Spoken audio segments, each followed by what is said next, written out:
El Salvador se mantiene como el país más seguro en toda la región centroamericana, un lugar que ocupó por muchas décadas Costa Rica, y hoy Costa Rica desgraciadamente está con serios problemas de seguridad, pero nuestro país, hablar de que nuestro país tiene el mayor grado de seguridad es sin duda de mucho orgullo para los salvadoreños y un gran logro para el gabinete del presidente Nayib Bukele. ¿Su opinión al respecto? Es un logro realmente histórico, no solo por el hecho de pasar de ser uno de los países más violentos del mundo.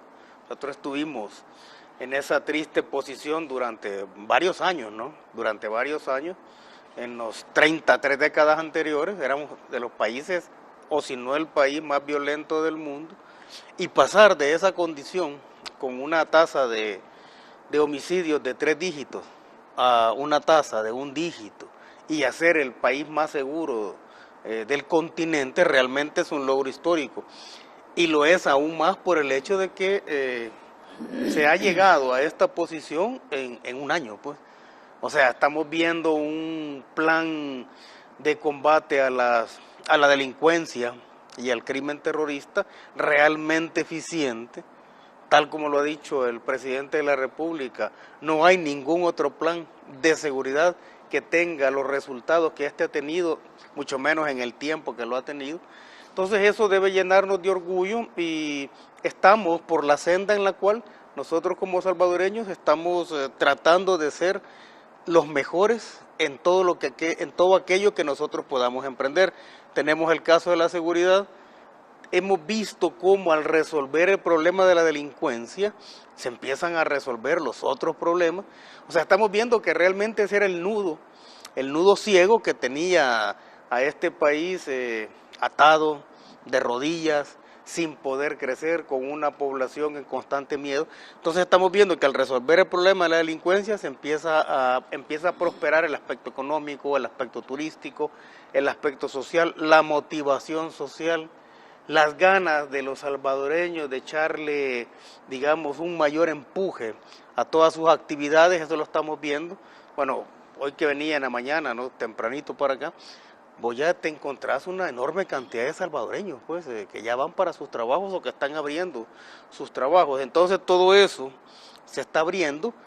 Hemos visto cómo, bueno, la región centroamericana gasta mucho todavía, por menos el caso de El Salvador, gasta mucho en materia de seguridad ciudadana. Estamos hablando de un promedio del 12% del PIB, digamos, se diluye en todo lo que son los gastos para combatir la delincuencia y los gastos que implica también los asesinatos, etcétera. Entonces es un logro histórico. Esperamos que los otros países de la región emulen este plan de control territorial para que seamos no el país más seguro, sino que la región más segura del mundo. Qué buen pensamiento. El presidente Nayib Bukele ha dicho a otros países, a otras organizaciones, si ustedes tienen una fórmula mejor, compártanla, una que nos dé los resultados que ahora tenemos los salvadoreños con muchos días de 0 homicidios. Yo estoy esperando con ansias que llegue ese número 365 de días para poder decir 1 año sin homicidios, que sin duda es de celebración para todos. Claro que sí. Sí, el presidente Nayib Bukele dijo que se había un plan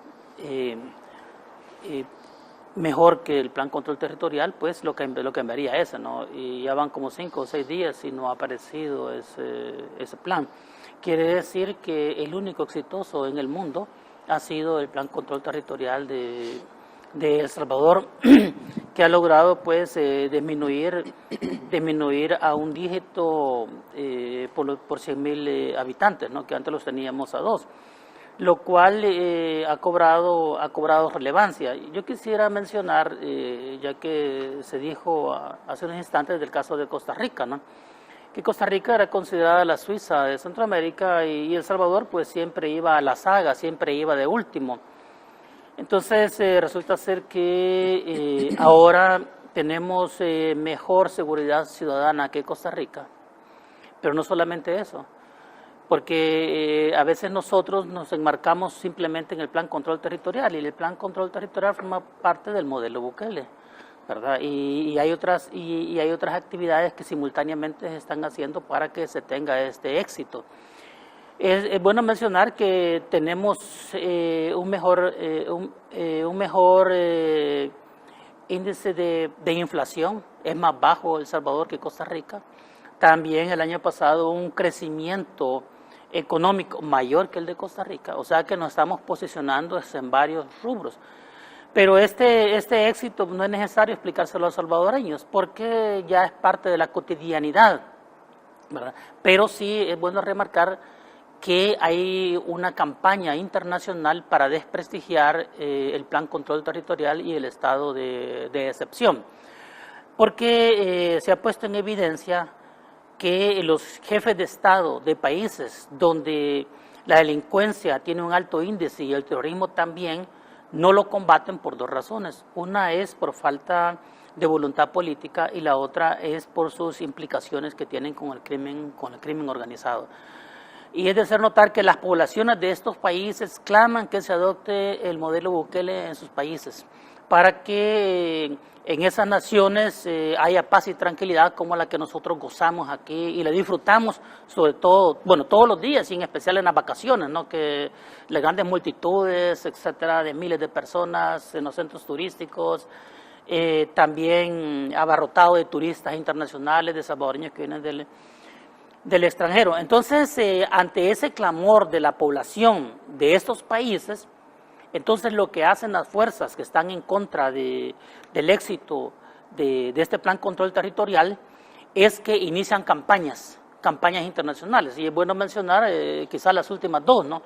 Que es el caso de un joven colombiano que hacen un reportaje, ¿verdad? Un medio de comunicación colombiano donde dice que fue secuestrado, que etcétera, etcétera, toda una serie de falsedades, ¿verdad? Fake news. Y lo venden, ¿verdad? Y se dan cuenta, y bueno, y ahí está, el joven está libre. El joven aquí anda en las calles de San Salvador, disfrutando de San Salvador, aquí, incluso aquí se quiere quedar en El Salvador y no quiere regresar a Colombia, ¿no? Y el caso lo tenemos, que se dio a conocer, pues, ayer en Chile, ¿no? De un reportaje que hacen sobre El Salvador. Es decir, van con la intención no de engañar a nosotros, porque nosotros no nos van a decir que en los gobiernos de Arena y el FMLN había democracia, había seguridad, eso no lo pueden hacer, pero sí pueden causar confusión y engaño en sus países, ¿verdad? Y esto lo hacen para que la población no esté pidiendo que se adopte el plan control territorial o modelo Bukele en sus países. Las cifras que son claras, los números no son inventados. El presidente ha dicho dónde están los muertos. Si ustedes creen, si la oposición asegura que son estadísticas falsas, el presidente dice, entonces, ¿dónde están los muertos? Quiero dar un dato que entre el 15 de abril de 2021 a abril de 2023, El Salvador pasó de una tasa de 18.1 homicidios por cada 100.000 habitantes a 2.4 homicidios por cada 100.000 habitantes. Yo insisto en que números como estos definitivamente convierten el discurso de la oposición en estéril, además de convertirlos en mentirosos, porque los números están aquí, René.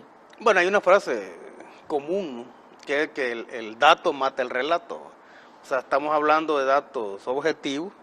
A veces es necesario reducir la realidad a un número para plantear si lo que está llevando a cabo está surtiendo el efecto que tú esperas, ¿no? Eso es por un lado. Por el otro, si estuviéramos hablando de cifras falsas, no solo sería cuestión de decir, bueno, ¿dónde están los muertos?, sino que también la motivación y la aceptación que tiene el presidente Nayib Bukele con el pueblo no tendría, digamos, la magnitud que tiene en este momento.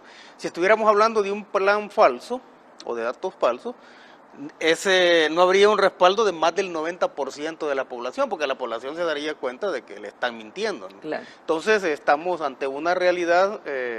Lo que pasa es que a veces resulta un poco difícil creer que hemos pasado a una condición distinta. Es claro que hay una serie de situaciones que hay que mejorar y se van a mejorar, pero resulta difícil creer que estamos en esa situación, y entonces la oposición política, porque formó parte de una conspiración de la sangre en El Salvador al hacer de la delincuencia y de los criminales terroristas prácticamente los funcionarios invisibles o los funcionarios oscuros del Estado, porque ellos tenían capacidad para tomar decisiones. Entonces, al hacer de ellos, entonces la oposición política forma parte. O sea, yo la he definido como una autora intelectual de toda la situación de delincuencia que hemos vivido acá. Estamos hablando de 120.000 habitantes. Estamos hablando de 120.000 habitantes que fueron asesinados. Estamos hablando de cientos de millones de dólares que se invirtieron, digamos, para combatir los efectos de la delincuencia, y estamos hablando de miles de millones de dólares que fueron a dar a manos privadas producto de la extorsión y de una serie de situaciones propias de la delincuencia, ¿no? Entonces, eso es lo que estamos viendo. La oposición, te digo, cuando la oposición asume, digamos, el papel de no apoyar el plan control territorial en la Asamblea Legislativa, está siendo coherente, pues. Si es que ellos son los hijos y padres al mismo tiempo, una paradoja un poco extraña, no ser hijo y padre al mismo tiempo, pero ellos son los hijos y padres de toda la criminalidad en este país. Entonces tú los vas a ver oponiéndose a todo. Ahora, si ellos tuviesen conciencia de lo que significa en términos políticos ser oposición, y si tienen algún señalamiento específico al plan control territorial, lo que harían son propuestas. Te dirían, bueno, miren, nosotros acompañamos esta votación, pero hagamos esto, o proponemos esto otro. Pero no hay nada de eso.